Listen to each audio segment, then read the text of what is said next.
ministère met en place une commission que a élargie à différents partenaires pour nous recenser élèves déplacés, enseignants déplacés.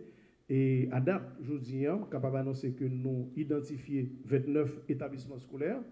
Et l'un a essayé d'extrapoler, donc 29 établissements scolaires dans la zone métropolitaine, ou pour le multiplier par nombre de salles de classe et de places qui sont disponibles dans l'école.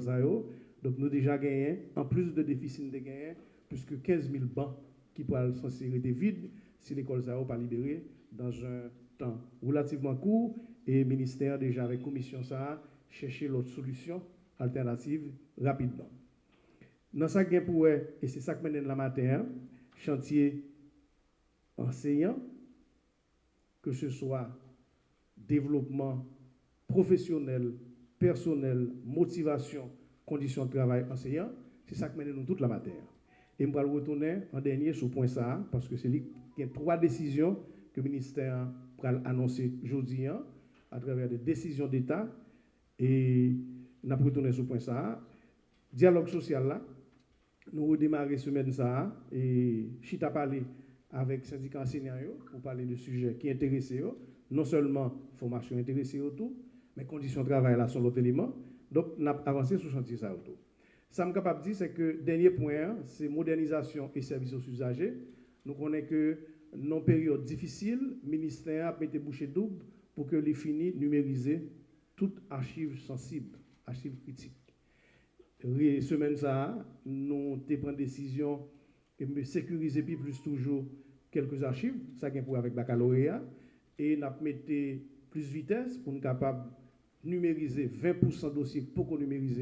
Comme dit le ministère, font un gros travail, un gros effort, parce que pendant qu'on a parlé là, et jeudi même, et nous pourrons publier qui Jean bachelier pour être capable de résultats en ligne à travers email pour que nous soyons capables non seulement de des dossiers qui nativement numériques, autrement dit, depuis prendre dossier, saisir déjà tout numérique, ça beaucoup numérique sous papier, c'est numérisé pour le gain tête femelle, parce que tu as n'importe quel phénomène naturel ou n'importe quel événement pour ne pas perdre archives, parce que archives ministère ou archives toute l'école, c'est archives d'État, c'est archives nationales, c'est patrimoine que vous avez. Pour ça que maintenant là, matin, on va quitter avec différents présentateurs sur 3 décisions que le ministère va annoncer aujourd'hui. 3 décisions d'État. Yon c'est un arrêté qui renforce tous les critères qui sont pour avec permis d'enseigner. Et dans avancé chantier ça fait là, qui parle obligatoire, le ministère a annoncé déjà quoi le faire un recensement en ligne de tout enseignant public privé dans le pays, quitte ces enseignements qui sont dans le système enseignement général là, nous allons arriver tout sous formation technique et professionnelle. L'ensemble des enseignants du pays, c'est une demande que les enseignants ont tout pour professionnaliser le métier, puis ils sont capables de documents qui montrent que c'est enseignant, ils reconnaissent par l'État en Haïti et à l'étranger avec permis d'enseigner ça. Fois ça, dans nouveaux critères, déjà annoncé que très bientôt, ce n'est pas seulement permis provisoire d'enseigner que le ministère parle de tout le monde qui est recensé, mais là, tout passé à premier niveau permis d'enseigner, que nous avons à tout enseignant qui démontre et qui prouve qu'il a un diplôme dans l'institution de formation reconnue par le ministère.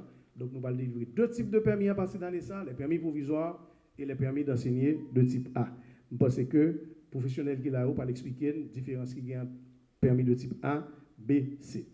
Deuxième dossier et décision qui entre dans le cadre année l'école 2023-24 là, c'est une décision qui gagne pour avec référentiel compétences professionnelles enseignants.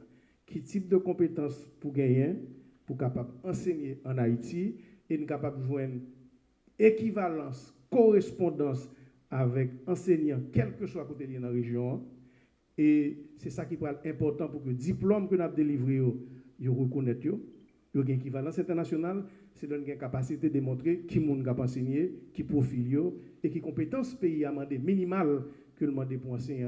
Il va présenter le matin 16 blocs de compétences que le ministère définit et prend décision sur ça. Dernière, bien sûr, qui est aussi important, sont décisions ministérielles qui ont pour avec cadrage, action de formation. Donc, qui institution formation ministère habilité qui vous baille formation, qui modalité de formation, qui j'en a comptabilisé heures de formation yo, pour que désormais tout partenaire qui a coûté à distance et en présence dans la salle là, le ou un projet de formation, ils sont obligés de référer à étape ça yo, et il s'agit de institutions de formation en Haïti.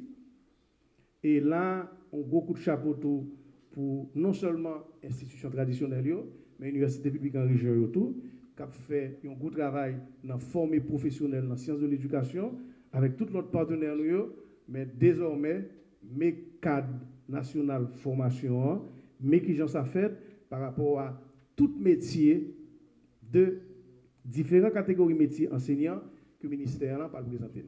Après 2 jours de travail ministère, il a ouvert porte là pour capable finaliser la discussion ça pour que ce n'est pas dans la radio, dans la télévision, tant de décisions ça, mais que nous participions dans la finalisation 3 dossiers critiques ça qui entrent dans le cadre année l'école 2023-2024. Je ne suis pas le seul à l'avoir remarqué, mais depuis quelque temps, les ateliers qui sont organisés par le ministère s'écartent d'une logique d'une simple organisation d'activités, parce qu'on vise des chantiers phares qui s'alignent sur une réelle volonté et une nécessité justement de transformation de l'éducation.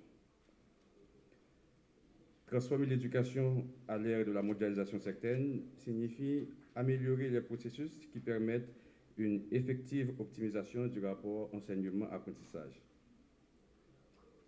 La salle de classe n'a jamais pris ses lettres de noblesse dans les politiques d'antan, et c'est aujourd'hui, avec les avancées qui se font un peu partout dans tous les blocs continentaux, que l'on se rend compte de la place qu'il faut accorder aux facteurs enseignants en matière de relèvement de la qualité de l'éducation. Les rapports sur l'éducation et la croissance économique imposent à tout État moderne une concentration sur l'enseignement supérieur et la recherche scientifique. L'atelier de cette semaine s'inscrit dans cette logique puisque les enseignants et le personnel éducatif sont issus des institutions d'enseignement supérieur à qui l'État impose le suivi rigoureux d'un plan de formation visant à doter le pays de professionnels compétents et également de citoyens conscients et activement impliqués à la bonne cause. J'invite tous les partenaires techniques et financiers, tous les partenaires de la société civile à ne pas négliger leur appui au ministère, car il ne s'agit pas de politique de formation de ministre, mais d'un besoin exprimé par tout un pays.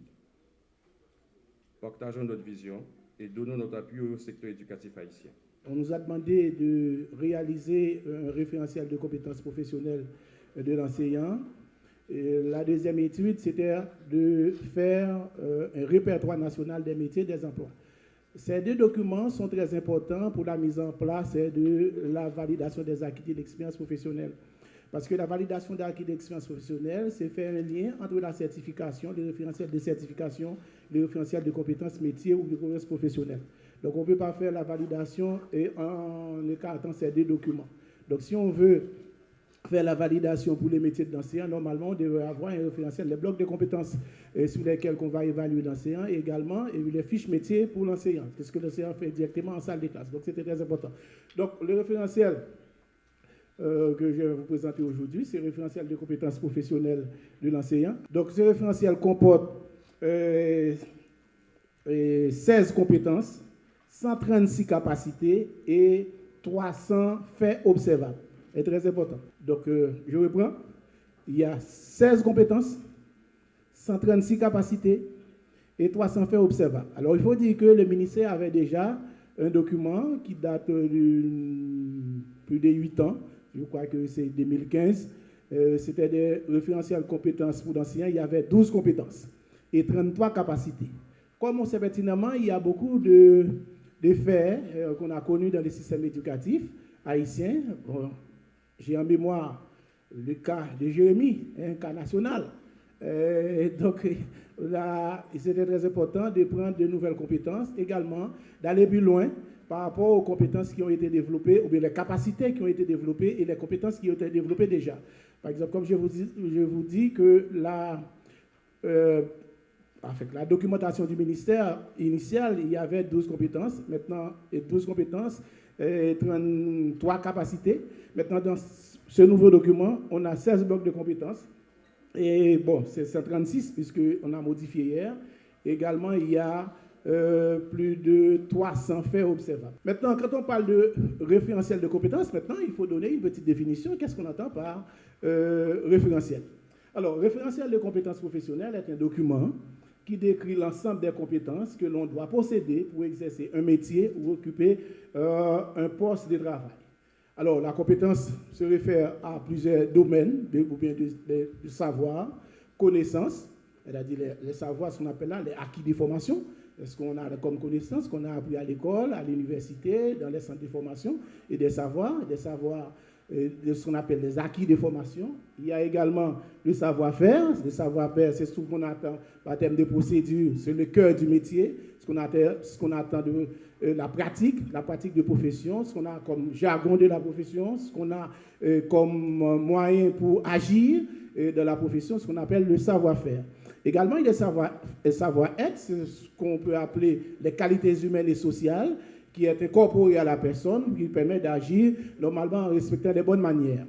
Et ensuite, il y a le savoir-faire relationnel, c'est la capacité de l'individu d'interagir dans d'autres groupes, de communiquer normalement avec les personnes en présence. Maintenant, dans le travail, il n'y a pas seulement les compétences, on a essayé de voir dans quelle mesure qu'on peut identifier des thématiques, et pour chaque thématique, on extrait une compétence. Et pour chaque compétence, on a essayé de voir les capacités, et pour les capacités, il y a des indicateurs observables.